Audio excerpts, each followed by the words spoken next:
Hello and a very good evening to you. Special thanks for creating time and joining us tonight, the 16th day of January 2025.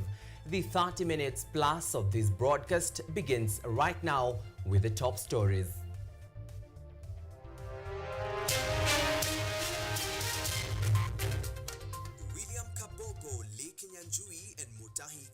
Approved by Parliament's Appointment Committee for Cabinet Secretary positions. We apologize for the system interruptions at KNH, says Health CS Deborah Baraza, a day after angry patients stormed MOH offices. And a 60-year-old man brutally murdered and mutilated in Kisii over a land dispute. A number of police officers transferred, including Nairobi Police Commander Damson Bungei, in the latest police reshuffle.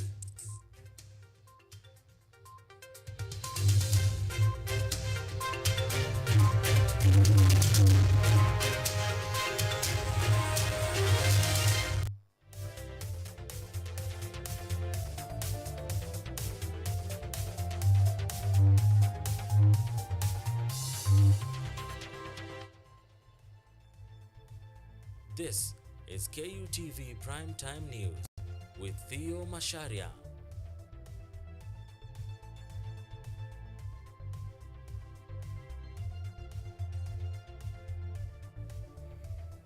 Alright, and remember, we'd love to hear your comments, your feedback, or your suggestions where this broadcast is coming to you live on our social media platforms. That is the YouTube at KUTV News Kenya, or even X at KUTV_Kenya. The hashtag to use tonight is News at 9.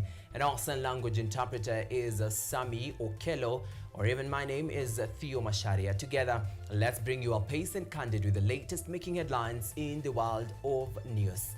And we begin where the National Assembly Committee on Appointments has officially approved 3 Cabinet Secretary nominees, that is Lee Kinyanjui, Mutahi Kagwe, and William Kabogo, for the appointment as Cabinet Secretaries to the Ministries of Trade, Agriculture and ICT respectively. The nominees' names will now be forwarded to President William Ruto for approval after parliamentary debate. Ocheng Cynthia starts as of tonight.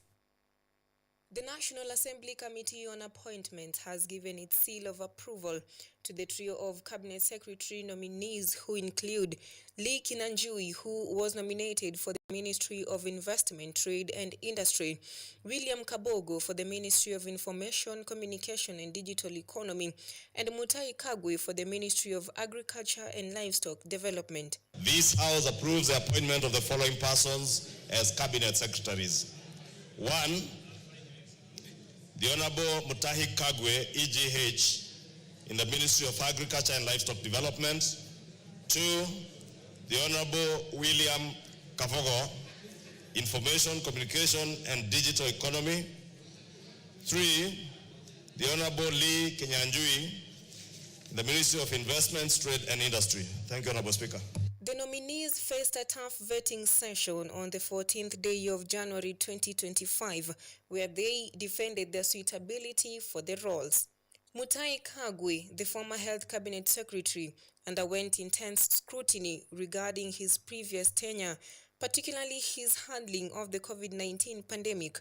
He was questioned about alleged scandal during the crisis, but denied any wrongdoing, attributing the allegations to Qatar's resisting reform.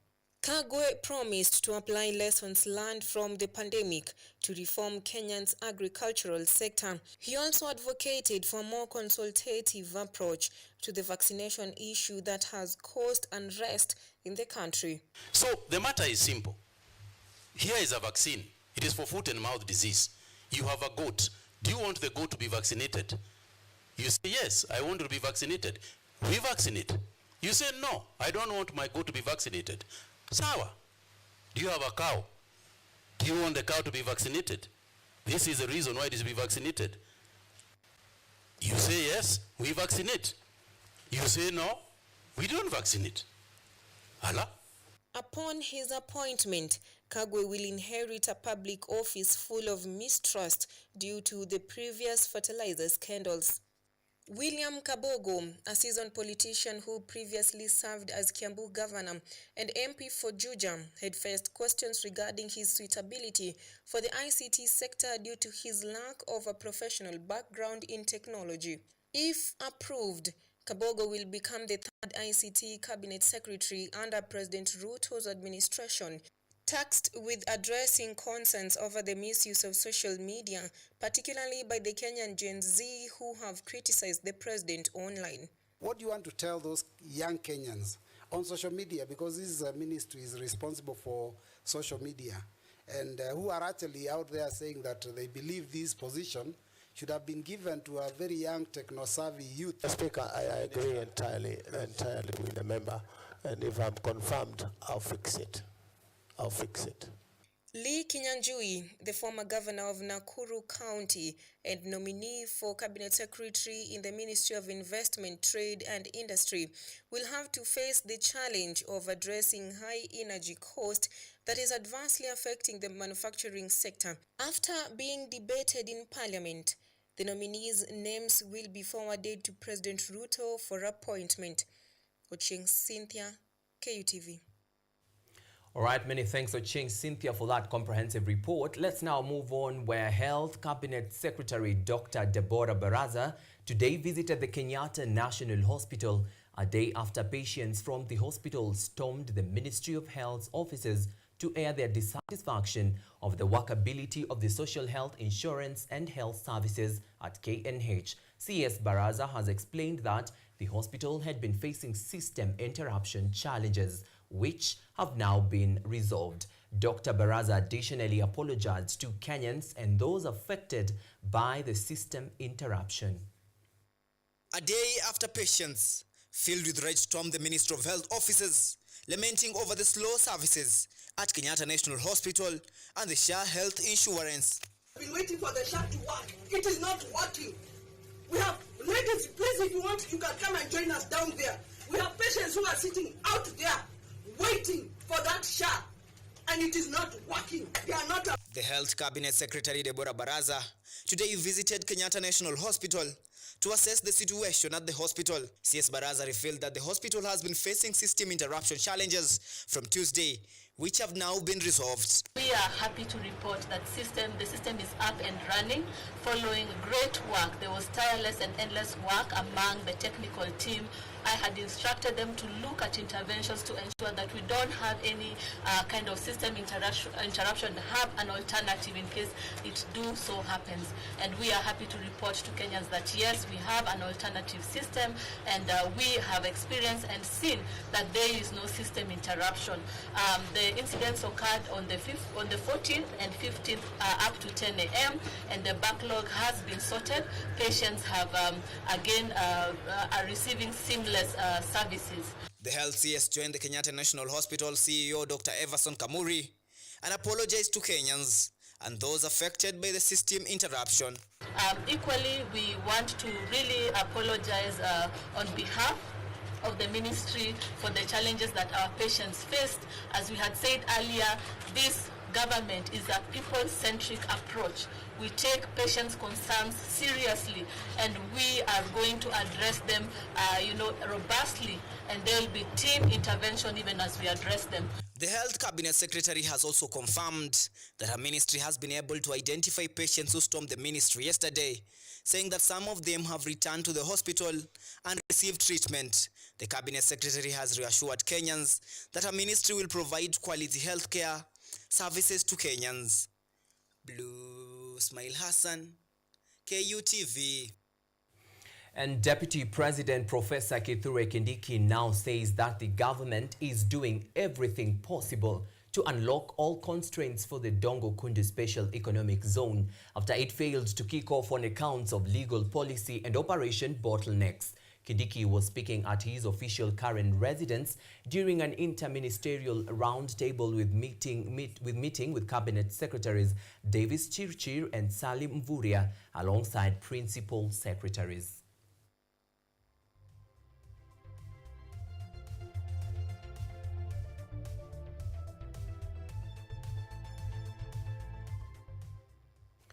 And now to some rather disturbing news. Michael Mishael Ondeki Ogero, a 60-year-old man from Kisii, was allegedly murdered in broad daylight in Keragia sublocation over a land dispute. His mutilated body was found in the sitting room with blood stains on the walls and door. Family members say that they left him at home at 1 p.m. and later learned of his death by 4 p.m. According to eyewitnesses, a woman and 3 men with pangas and sisal sacks were seen near his farm before the body was discovered. The family, however, suspects known individuals were involved in the heinous act. The police say investigations are ongoing.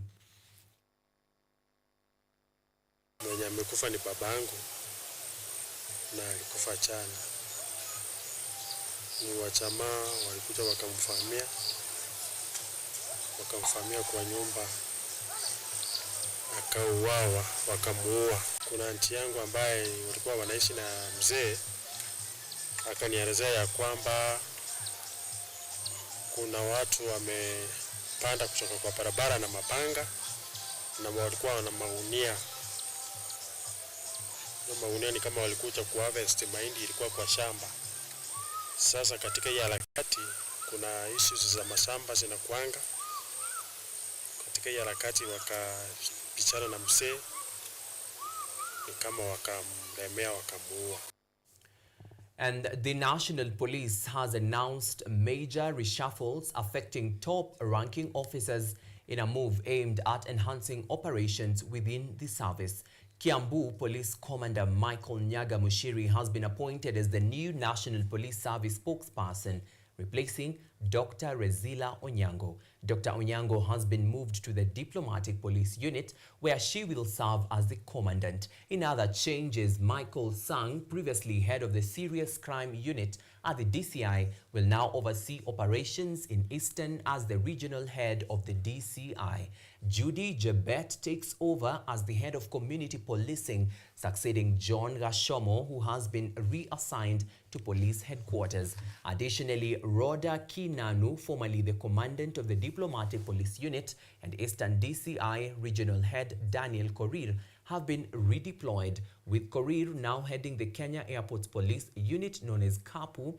And Inspector General of Police Douglas Kanja has described these changes as routine adjustments meant to boost efficiency across the service.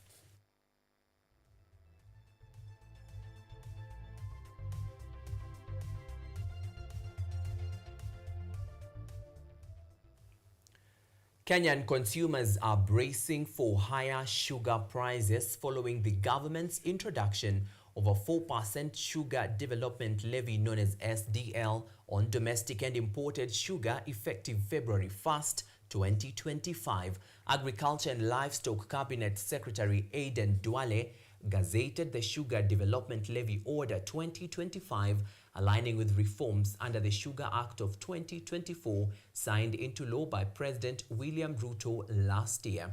Local sugar millers and importers will remit the levy to the Kenya Sugar Board KSB, with importers paying the cost of insurance and freight CIF. Proceeds will fund the Kenya Sugar Board, the Kenya Sugar Research Institute, and industry stabilization and infrastructure projects. While the levy aims to boost sugar production to 750,000 metric tons in 2024-2025, due to expanded harvesting, it will likely burden consumers already grappling with high cost of living.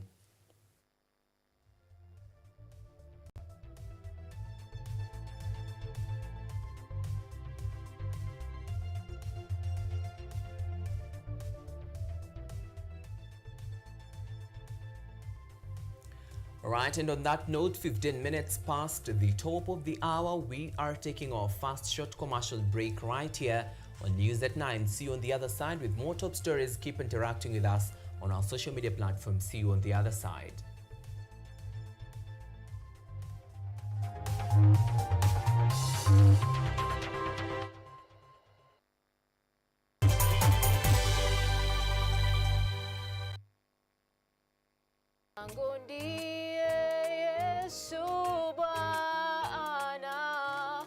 Wote waingie kwake.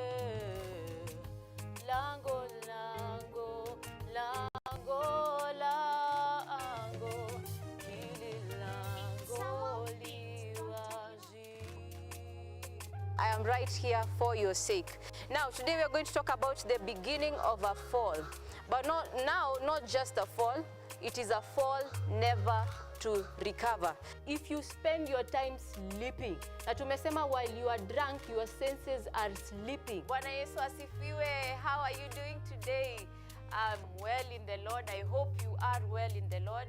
First of all, I'd like to thank our Father in heaven. They say broken things can't be fixed, right? But that's a lie. Genesis chapter 3 verses 8. That evening they heard the Lord God walking in the garden, and they hid from him among the trees. But the Lord God called to the man, "Where are you? For God so loved the world that he gave his only begotten Son, that whomever believes in him should not perish but have everlasting life." Catch me right here only on KUTV every single Sunday.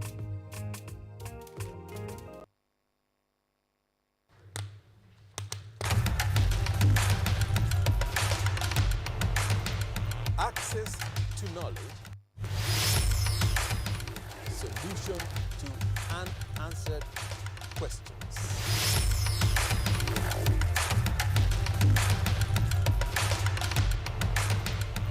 Guidelines to pursuing your rights and repossessing your property, intellectual or material. This and more only on Law Matters.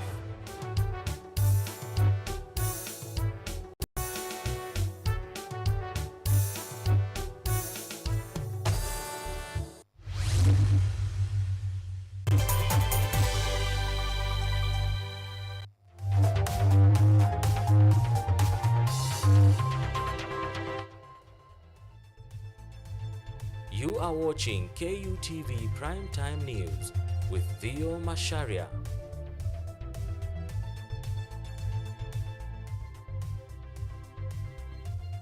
Alright, welcome back, and remember to keep the conversation going. Keep the conversation on our social media platforms, YouTube at KUTV News Kenya, X at KUTV_Kenya. Remember the hashtag to use tonight is hashtag KUTV News at 9. Now we continue where Kakamega Governor Fernandez Baraza has come out strongly to defend county governments over their decision to issue bursary funds to needy students. This comes after a letter from the Controller of Budget, Dr. Margaret Nyakango, raised questions about the constitutionality of counties providing education support. Now, Brenda Nyongesa with more. Kakamega Governor Fernandez Baraza has reiterated the importance of county governments stepping in to provide bursary funds for needy students, citing increasing cases of absenteeism and school drop-offs due to lack of school fees. The governor was speaking in Matungu on Wednesday in response to a letter dated January 14, 2025 from the Controller of Budget, Dr. Margaret Nyakango. The letter clarified that under the Kenyan Constitution, county governments are constitutionally tasked with managing pre-primary education, village polytechnics, home craft centers, and childcare facilities. Meanwhile, functions such as primary, secondary, and tertiary education fall under the mandate of the national government. I want to call upon Control of Budgets. Please let governors do their social responsibility ya kusaidia wananchi wa pale chini, ili pia watoto wetu ambao wajiwezi kupata school fees wa kusaidika katika county bursaries, tukishirikiana na pia zile bursaries ya CD. His wife, Professor Janet Kasili Baraza, emphasized the need for counties to increase their support for education, particularly for vulnerable groups. Mimi ningependa kuomba serikali kuu, tukitoa bursary watoto wetu watashindwa kusoma, si ndio? Kuna wale ambao hawajiwezi kabisa na wako na watoto wanataka kusoma. Hiyo bursary iendelee kupeanwa, hata kama ikiwezekana waongeze, ili watoto wetu ambao hawatoka familia hazijiwezi waweze kupata masomo yao, waendelee na masomo yao. So bursary mimi nahimiza kwamba isitolewe ila iongezwe, as long as it's managed well. However, Chair of Civil Society Organizations in Kakamega, Edo Nambani, criticized county governments for overstepping their mandates, citing stalled projects like the Level 6 hospital as evidence of misallocated resources. Wambani has called for greater collaboration between county and national governments to avoid such issues. Kulingana na katiba, part schedule 4 part 1 na 2 kuna functions za national government na county government. Shida yenye tulioni ile unapata county government ikifanya national function vile ilifanya hiyo referral level 6, it was wrong. To lose a lot of money there, around 3 or 4 billion. Unaona zenye ingefanya kazi nyingine kwa magistrate. Lakini kwa sababu hawakutaka kutusikiza, hatukuona wakaendelea wakatengeneza huo mradi na sasa uko tu hapo umekaa bure.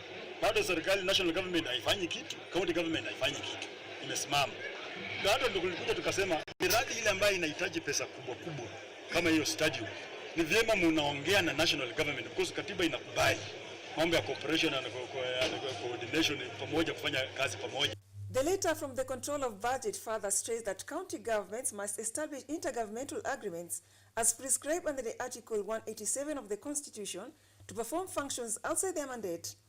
For now, the debate continues over the balance between addressing immediate educational needs and adhering to constitutional rules. Brenda Nyongesa, KUTV. All right, and now from Kakamega, let's now cross the borders just a little bit and take a look at some international news. For the first time, a person in the United States has died after being infected with the bird flu. Louisiana health officials reported the death on Monday. World Health Organization says the risk of infection for the general population remains low. But as VOA's Dora Mekora reports, some medical experts are still sounding the alarm. The first person in the United States to die after being infected with the bird flu virus, known as H5N1, was over 65, had other medical problems, and was exposed to domestic poultry and wild birds, according to health officials in Louisiana, where the death occurred. There have been 66 confirmed human cases of H5N1 in the United States since the start of 2024. This is really a plague. It's called bird flu, but it also affects people. It's killed millions of wildlife in the U.S., especially birds of prey and carnivores and predators. What happens is they eat the birds that die, and then they get infected, right? Officially known as avian influenza, the bird flu has spread to more than 900 cow herds in the United States since March. But the World Health Organization says the risk to the general population remains low. It's not circulating in humans, but it is jumping into humans who are exposed, particularly those exposed to poultry or to the dairy cattle, the two sort of groups where we're seeing most of the movement from animal to human, but we're not seeing sustained circulation. Outside of the United States, more than 950 cases of bird flu have been reported in the past 20 years. In half those cases, the patients died. I think that it is impossible to exaggerate the risk that H5N1 avian influenza poses. This virus has the potential to create a pandemic that would absolutely dwarf. It'd make you forget that COVID-19 ever happened. U.S. health officials say the evidence suggests that the Louisiana patient developed mutations of the virus as their illness worsened. That alarms some healthcare experts who worry a more lethal mutating virus could eventually spread to humans. This thing at the moment doesn't represent a great human health risk, and it really probably, unless you're a poultry worker, you know, and it really won't until that one moment when that reassortment happens in one person, and then it's too late to do anything. So that's the risk. It's not a static target, it's a moving target. The veterinarians say domesticated cats are susceptible to the bird flu. If you've got a cat that you can keep from going outside and interacting with wild birds, that might help. They also put to rest concerns about the bird flu tainting chicken and eggs sold at the grocery store. If the chicken is cooked or the eggs are cooked, there's no risk for humans. You just have to cook it. And they say milk is safe as long as it's pasteurized. Dora Mekora, VOA News, Washington.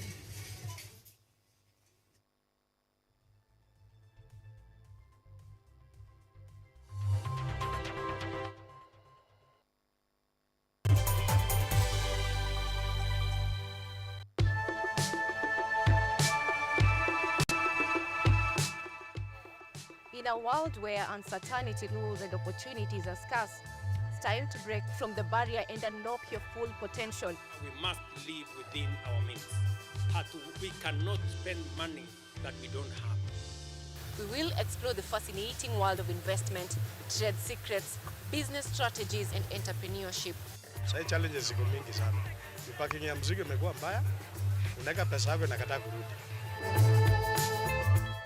Whether you're a seasoned investor or just starting out, what you covered with invaluable insights to help you succeed.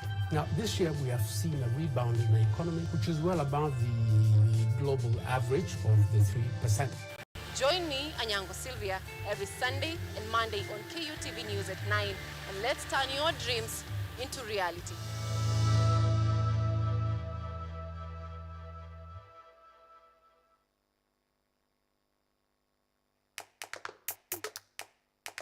Badala ya kutafuta kazi, tunaweza kuanzisha miradi yetu ambayo ingetusaidia kubadilisha maisha ya wazazi wetu. Kwa vijana wenzangu, wengi hawana kazi, lakini ikiwa sisi wenyewe tutajiamini, tunaweza kujiajiri wenyewe. Afrika kwa kweli tuna mahitaji ambayo ukiyasuluhisha unaweza kuathiri watu kwenye bara hili. Bila woga, watu huwa na uzalishaji zaidi, wanajawa na ujasiri, wanakuwa wabunifu na wanakuwa wenye maarifa. Niliamua kuacha kazi. Hata kama sitafanikiwa, nitakuwa nimejaribu, nitakuwa najua haiwezekani. Hakuna kitu cha ajabu hapa. Kila anayepata ufanisi hufanya kazi usiku na mchana. Kitu kitakusukuma na kuwezesha kupata maarifa ambayo hukuwa nayo. Tunajaribu kutengeneza kitu kitakachopita mipaka ya nchi hii. Ikiwa unataka kubadilisha ulimwengu, anza na nyumbani.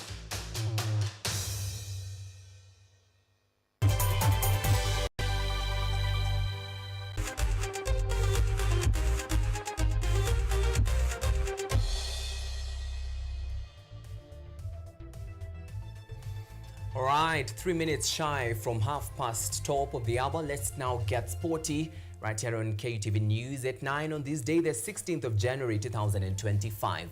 Now, Kenya settled for silver in the Youth Africa Baseball Intercontinental Baseball Champions held in Western Cape Sports School in Cape Town, South Africa. Kenya also scooped the Best Coach and Player Awards, beating top-ranked teams like Tunisia and the host South Africa, ranked 5th and 8th globally.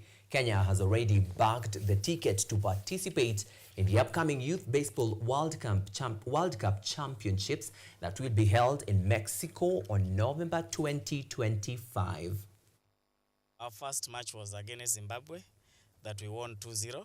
The second one was Lesotho. We won 2-0. The third one, we suffered a loss against Ghana. It ended 3-1. But the following day, we had a tough day because we had to meet Tunisia, that is ranked world number 5, and South Africa, that is ranked world number 8. Kenya is ranked number 15 in the world, but we beat those that are ranked ahead of us. That made us qualify to the semi-finals, that we met Tunisia and we beat them.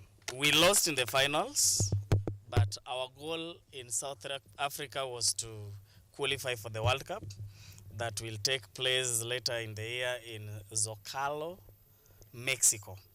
So the world, here we come. Right, and Newcastle thrashed Wolves 3-0 in the English Premier League match at St. James Park. Alexander Isak opened the score sheet in the 34th and 57th minutes, while Anthony Gordon sealed the victory with a goal in the 74th minute. In other matches, Arsenal edged Tottenham 2-1 at the Emirates Stadium in a match that saw Dominic Solanke score an own goal in the 40th minute before Leandro Trossard scored for Arsenal 4 minutes later. Tottenham's Son Heung-min scored a consolation goal in the 25th minute. In tonight's fixtures, Manchester United is set to face Southampton at Old Trafford at 10:30 p.m. while Ipswich Town will take on Brighton at Portman Road at 11 p.m. East African time.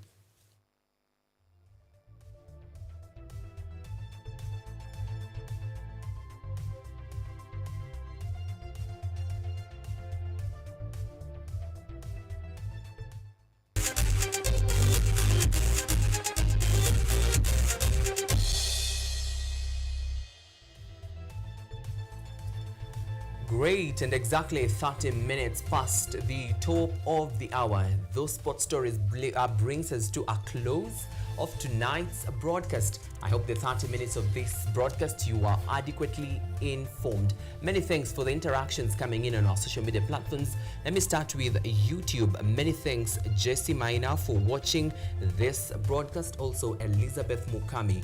Many thanks for watching us on YouTube also. And coming in last but not least is Ryan Okech. Many thanks Ryan Okech for also watching this broadcast. Remember, we do this again same time, same place, God willing. Our sign language interpreter for tonight has been Sami Okelo, and my name is Theo Macharia. Until next Thursday, bye-bye, God bless, keep safe, and see you then. Good night.